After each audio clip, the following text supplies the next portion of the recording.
Yeah, here's the tier list at the front of the video because I know no one cares to watch the entire thing. But I want to say this, if you do watch the entire thing, is that I tend to grade things more harshly. I don't think anything in Endwalker was objectively bad, and I didn't hate Endwalker by any means. Just want to throw that out there because you're going to be looking at this thing like, oh my god, he hated the game. I don't hate the game. It's one of my favorite games. I'm just throwing it out there. My Endwalker content tier list. I'm going to be taking all the content in Endwalker and comparing it to how well it holds up against other parts of Final Fantasy. So Endwalker compared to all of the previous other expansions. And to start off, we're going to talk about the story. And I got Xenos here as the indicator of my story. And I want to give Endwalker's story an A. And I'm just talking about, until you get to the final post-credit scenes Endwalker. Post-story content is another tab. So all the way from the beginning of Old Charlian until when you have your final epic showdown with Xenos, I would like to give it an A. I enjoyed the story so much more than when I was playing previous stories in Final Fantasy, and I think it could be because this was my first main expansion and I was getting caught up. But I want to say I enjoyed Endwalker more than any other story with the exception of Heavensward. I do think it actually is better than Shadowbringers, like the base Shadowbringers content. I understand that everyone loved that, and maybe I'm a little bit jaded because, I started in 5.58 rather than everyone getting so excited for the expansion to come out. So maybe I'm a little bit too rose-colored glasses to Endwalker being my first expansion, so keep that in mind. But I want to say the base story was very good. Now we get onto the post-story content, and I think this is where it falls off. I want to give it a C. It really just feels like we're playing Final Fantasy IV in 14. And like, I played Final Fantasy IV. I don't need to play it again. And I suppose that's okay with leading into Dawn Trail. They just kind of need a filler post-story content because they don't want to give it to us all right away. Where in Shadowbringers, it actually felt like I was working towards something a little bit. And Shadowbringers post-story content, that is where I'll give you S tier. I don't necessarily, I want to differentiate between like actual story and post-story. And I would give Shadowbringers an A and post Shadowbringers an A plus or an S. I actually think that deserves S tier, even though I will only give one thing an S tier. That is the one thing. So this is kind of why I rank the post story a C for Endwalker, because it's just kind of lackluster. Even though I love Zero so much, she's a great character. I love her aesthetic and what she is and what we did with her, but it just doesn't hold up that well compared to other stories. Now, dungeons. How do all the dungeons in Endwalker, I'm including post Endwalker and expansion dungeons too, and I'm gonna just put it in the middle of the pack because other than the final days, whatever the last dungeon is before you fight the Endsinger is, I think, the best dungeon in Endwalker. I love the aesthetic of it. I love the feel to it. It is very memorable. The rest of the dungeons, they're just kind of there. Like, you know what I mean? Like, I don't have fond memories. I don't have, this is the vault where I was super excited and like, oh my god, I'm here. I'm actually here. I didn't have that with the exception of that one dungeon in the end of Endwalker, but I don't think there were anything that was too bad. I never was like, oh my god, I have to run this again. And I think that's how dungeons should be. I wish it was a little bit more memorable, but it was in the middle of the pack. Now, Trials. I want to put this like C plus B minus tier. I think the highlight of these are the story trials, especially Heidelin and Endsinger and Zodiark. I remember when I was trying to do Endwalker in one sitting. I got to the Zodiark trial and I was like, wait. What, him now already? What? Oh, where do we go from here? And I feel like that moment was like capsulized how I want to feel about trials. I'm actually going to move it up to B. But then you get to the post story trials, which are basically the Final Fantasy IV Fiend bosses. And it's just, I don't want to say it's a letdown, but it just didn't captivate me as much. I think Heavensward post MSQ trials, chef's kiss, best trials there. I love the Heavensward trials so much. They're so good. Absolute my favorite. Then you get on to the like Shadowbringers trials, and I did not like the Shadowbringers trials one bit. And I will say I did like the Endwalker trials more than I like the Shadowbringers one, but we are not anywhere near what it's like fighting the containment bosses. So that's why I'm going to put it in B tier. Next, I'm going to talk about the raids, and I mean the 8-player raids, and I'm going to divide these up into raid tiers. So I'm going to talk about Mr. Vampire Dude, and this was my first raid tier, so I might be a little biased, but I want to go to like A-, B+ territory. I'm going to put it in B for now. It might get upgraded. I think it has the best gear out of all the raid tiers. I think it's absolutely phenomenal. And it was my first raid tier that I actually did on content in Final Fantasy, so maybe I'm a little bit biased there. But I did enjoy the Sunbird, the chicken, we called him the Flaming Chicken, KFC bucket of chicken boss. I really enjoyed him a lot. And I did enjoy the second fight of the like swamp monster dude a lot. And I don't know, I think those are the highlights of the fight.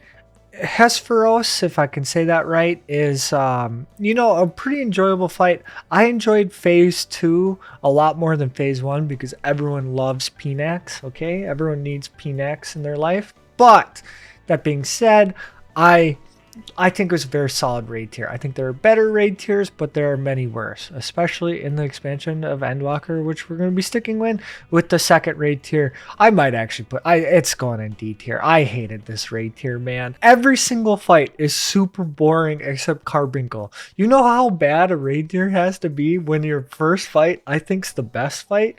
Okay, P8 Phase 1 isn't that bad, but I hated Phase 2. Tree was super boring. It's like sleep.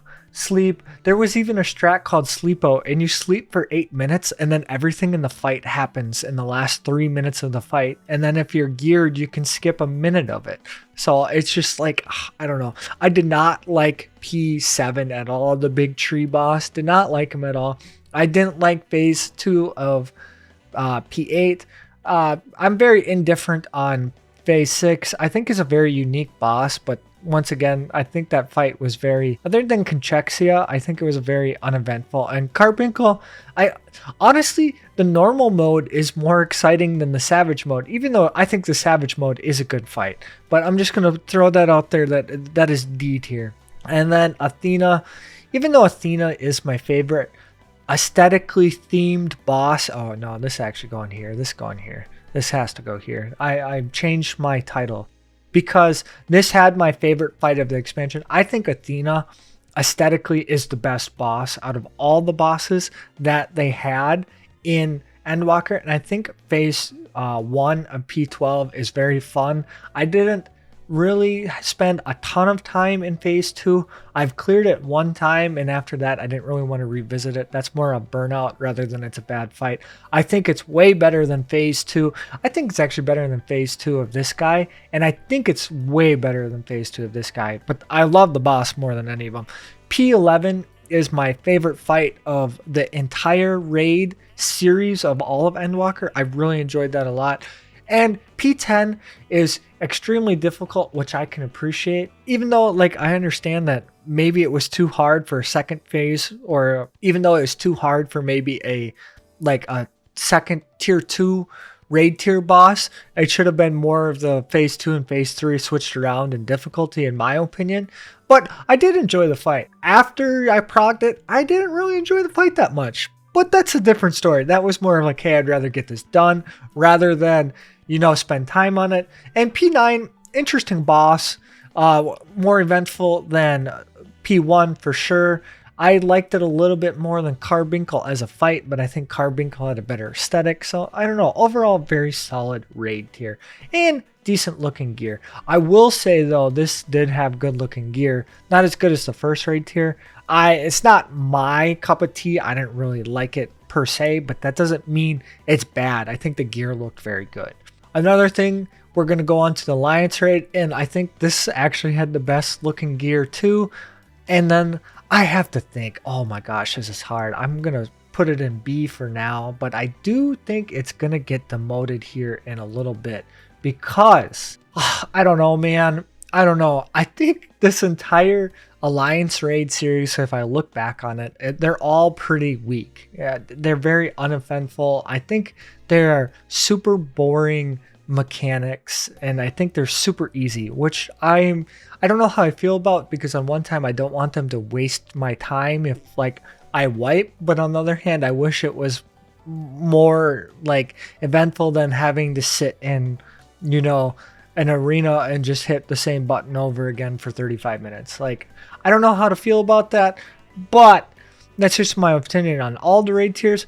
I will say though, my first time doing Aglaya was phenomenal. The first time going into the new Alliance raid, I had so much fun with this one.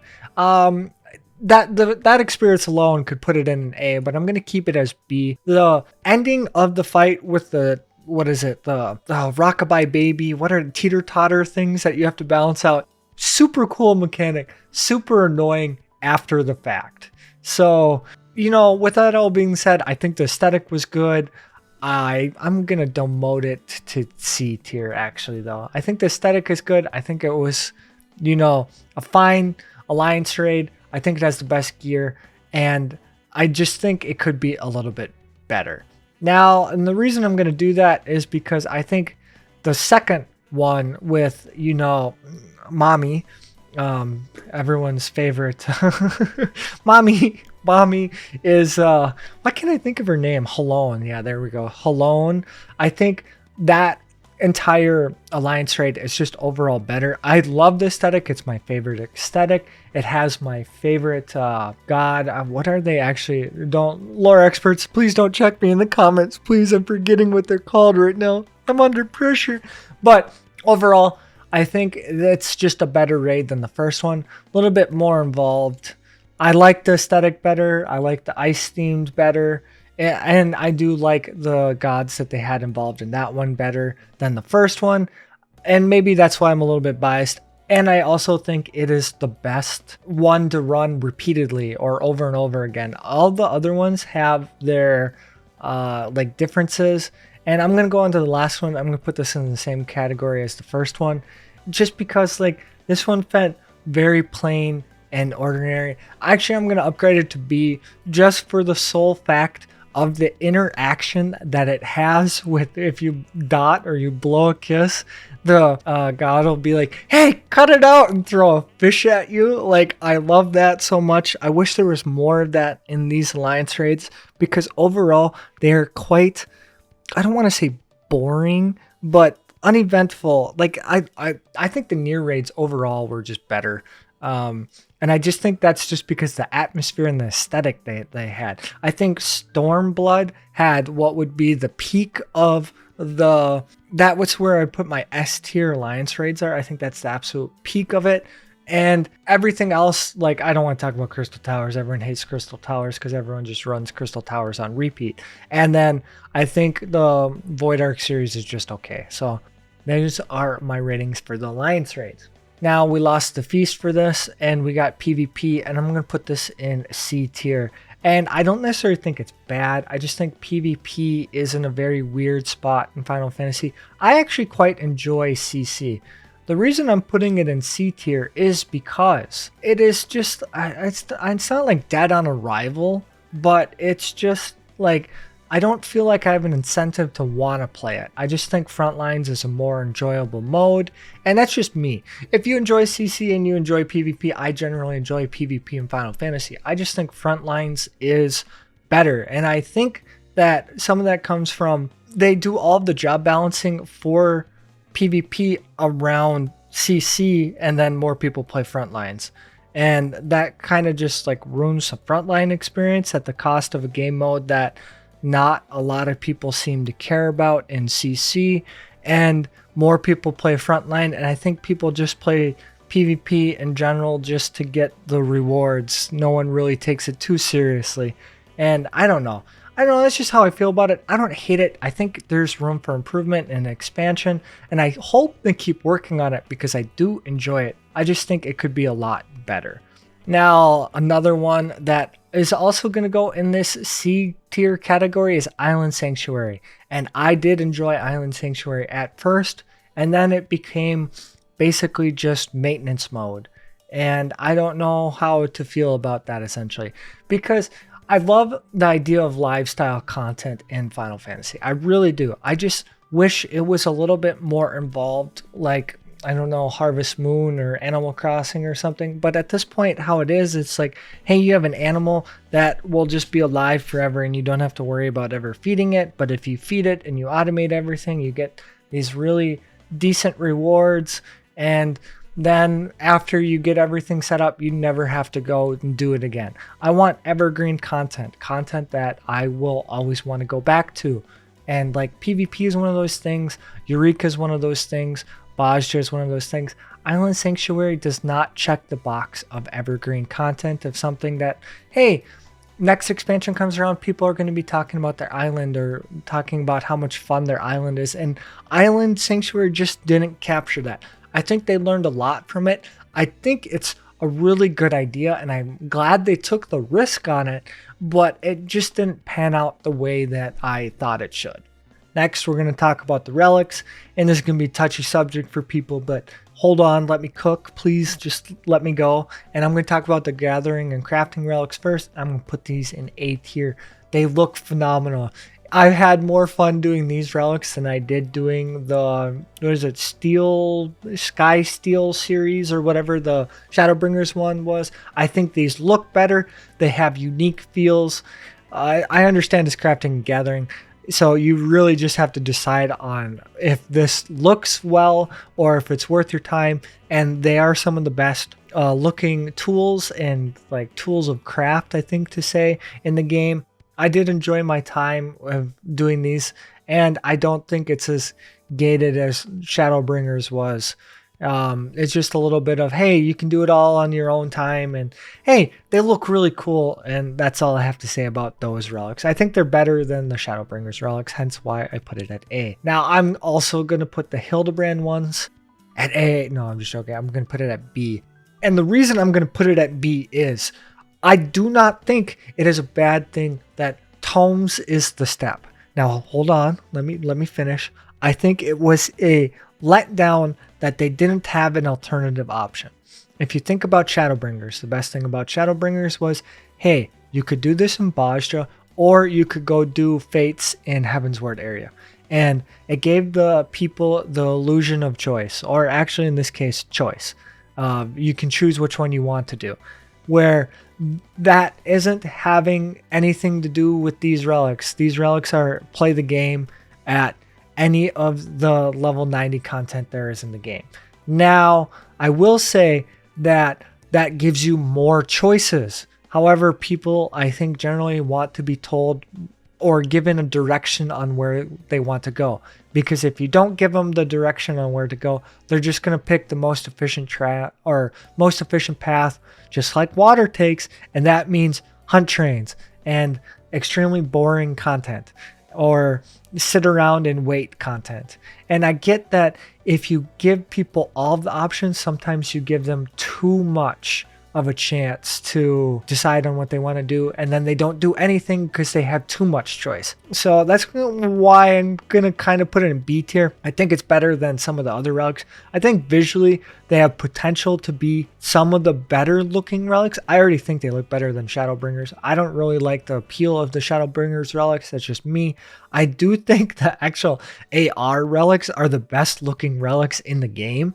So like we have a ways to go. We've had 4 expansions and we haven't gotten much better than the start. So I'm hoping that Endwalker ends out great with how they look, because in the future, people are just going to be grinding poetics for these things. And however you feel about that, I'll let you be. You can discuss on that in the comments. I think it's okay. I actually think it's more of a good thing than a bad thing, but I understand why you don't think it is a great thing. Deep Dungeons, I have to put Eureka Orthos at A. I do think it is the second best Deep Dungeon. It might be the best Deep Dungeon. I enjoy it the most over all of the other Deep Dungeons. I just think Heaven on High as a Deep Dungeon just captures what it should be a little bit more. I think the little dolmens of Summon Garuda are a little bit more fun to use than your Onion Knights, but I do think this deep dungeon is very good. It's definitely number 2. I think Palace of the Dead is actually the weakest one, and you can disagree with that if you want. I think the rewards for this are pretty good, but like, I cannot say this enough. They did miss the ball here in one aspect where Palace of the Dead you can do at any level. I don't understand why Eureka Orthos you had to be at level 81 to 90. It is already so easy and you have so many avenues to level a class at anywhere post 70. Why did we have to restrict Eureka Orthos to 81 plus classes? It just limits people's job pools. It should have been at the very least 30 to 90. And I don't really understand why that decision was made to be at 81 to 90. And that would be my biggest disappointment with Eureka Orthos. Other than that, I think it's great. I love it. I've had some very good bosses. I enjoyed the bosses more than I did in any other deep dungeon. I've enjoyed my time in this deep dungeon more than any other one. And I'm actually looking forward to going back to it and trying to solo it before I try to solo any of the other ones. Difficulty wise, I do actually think it is the easiest of the deep dungeons, especially if you're going for one of those achievements of soloing it. Definitely a great place to start. Now, Criterion Dungeon. I just S tier, absolute S tier and D tier at the same time. And my reason for it to being S tier, and then I'll put it where I actually say is, this is the best thing that they added to Endwalker. And then it's D tier because there's no reason to do it, okay?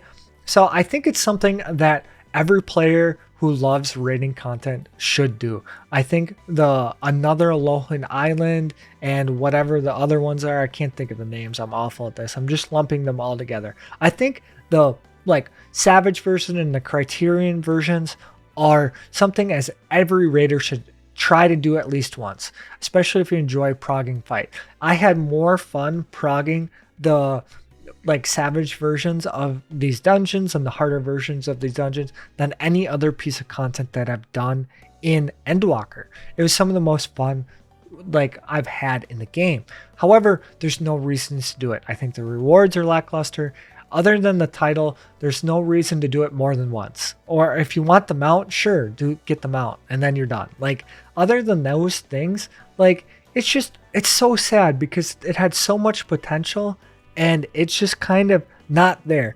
The newest one, I'm going to leave it in C tier, by the way. The newest one is great with the rewards that they give, but I think it's another miss is you basically need to have done the raid tier to get the equipment in order to do this dungeon, and then you get an upgrade for the equipment that you don't need because you should have already been BIS in order to do it in the first place. It doesn't make sense.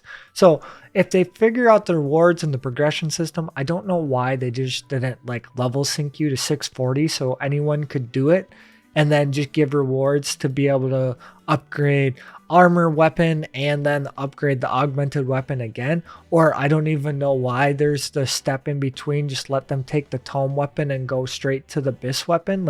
I don't get those things. But as a prog sense or a actual content sense, I think it is actually very solid. Very solid. So I'm going to actually bump it up to B. Look at this bell curve here. Look at this bell curve, how I'm going here.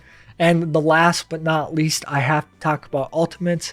And I want to say this, I have not cleared either of these ultimates. I have progged both of these ultimates a fair amount of time. DSR, I'm on phase 4, which is eyes. Basically phase 5, we just didn't do enough DPS at the end. It's just a more time thing. Top, I'm at end of phase 2. But I want to say, I've watched enough of these and played enough of these to form an opinion enough on these where someone who's cleared them can speak more to me, but I'm going to start out with DSR and say S tier because everything about it is great. Thematically, it is great. I think it's the best ultimate in the game. I think T would be the only other thing that competes with it. It has difficulty. It has a story tied to it. It has the aesthetic to it. The weakest thing about it is the weapons. Maybe that alone drops it to 8. We're going to drop it down to A tier. Nothing in Endwalker is S tier. Nothing in Endwalker meets S tier because none of it beats any other expansion at anything that's already done. Endwalker is kind of a weak expansion. I'm sorry. Oh, it sucks to say. It sucks to say that. But back to DSR. I'm a sucker for Heavensward. Heavensward is my favorite expansion in Final Fantasy. I think it has the best content. I think it has the best story. I'm a sucker for the knights. I'm a sucker for King Thornton and dragons. I'm a sucker for everyone memeing over Hershafont. And like DSR put all of that together. So that's what I have to say about DSR. Now top S tier again. You know, it's going here. Omega is my favorite raid series. Omega is my favorite raid series, and top just is not it. I don't know. I'm not going to speak too much on it. I love the aesthetic of it. I love like everything that they have to do with it. The weapons, it is Omega, and I love Omega.